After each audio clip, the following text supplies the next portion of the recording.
ഇനി നമ്മളൊരു കൊച്ചു പെൺകുട്ടിയെ പരിചയപ്പെടാൻ പോവുകയാണ്. പ്രായത്തെ കടത്തിവെട്ടി 74-ാം വയസ്സിൽ യൂണിഫോം അണിഞ്ഞ് കോളേജിലെത്തിയ തങ്കമ്മയാണ് താരം. വിദ്യാർത്ഥികൾക്കിടയിൽ വലിയ രീതിയിൽ താരമായിരിക്കുകയാണ് തങ്കമ്മ എന്ന് പറയുന്ന അമ്മ. കൂത്താട്ടുകുളം ഇലഞ്ഞിയിലെ വിസാറ്റ് ആർട്സ് ആൻഡ് സയൻസ് കോളേജിൽ 1-ാം വർഷ ബികോം വിദ്യാർത്ഥിനിയാണ് തൊഴിലുറപ്പ് തൊഴിലാളി കൂടിയായ തങ്കമ്മ. ചെറുപ്പകാലത്ത് തനിക്ക് ലഭിക്കാതെ പോയ വിദ്യാഭ്യാസം തിരിച്ചുപിടിക്കാൻ തങ്കമ്മ നടന്നു കയറിയ വഴികൾ ആരെയും അത്ഭുതപ്പെടുത്തും. 8-ാം ക്ലാസ്സിൽ പഠനം നിർത്തേണ്ടി വന്ന ഇവർ സംസ്ഥാന സർക്കാരിന്റെ തുടർ വിദ്യാഭ്യാസ പദ്ധതിയിലൂടെയാണ് 10ഉം 12ഉം ക്ലാസുകൾ ഉയർന്ന മാർക്ക് നേടി വിജയിച്ചത്. തൊഴിലുറപ്പ് പദ്ധതിയിൽ അംഗമായ തങ്കമ്മയ്ക്ക് മേറ്റ് സ്ഥാനം ലഭിക്കാൻ 10-ാം ക്ലാസ് യോഗ്യത ആവശ്യമായിരുന്നു. പിന്നീട് വാശിയോടെയുള്ള പഠനമായി.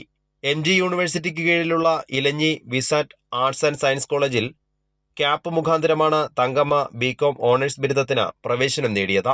ഈ കോളേജിൻ്റെ കോമ്പൗണ്ടിൽ ഇറങ്ങി സാർമാരൊക്കെ ഇതായിട്ട് പഠിപ്പിക്കുമ്പം അതിൻ്റേതായ ഒരു സന്തോഷം നമുക്ക് ഇനി ഇനി എന്നെപ്പോലെ എല്ലാവർക്കും ഇത് അനുഭവിക്കാൻ ഭാഗ്യം സിദ്ധിക്കട്ടെ. എല്ലാവരും ഇങ്ങനെ പഠിക്കാൻ താല്പര്യപ്പെടട്ടെ എന്നാണ് ഞാൻ പറയുന്നത്. ഇതെൻ്റെ സന്തോഷം എന്നാന്ന് അത് അനുഭവിക്കുന്നവർക്ക് മാത്രമേ അറിയാൻ പറ്റൂ. അപ്പം ഞാൻ 10ൽ 74% മേടിച്ചു, +2-ന് 78% മേടിച്ചു. അപ്പോൾ ഇപ്പോഴെൻ്റെ മനസ്സിലെ പ്ലാന് ഒരു 80% ബികോമിന് മേടിക്കണം എന്നുള്ളതാണ് മനസ്സിൽ.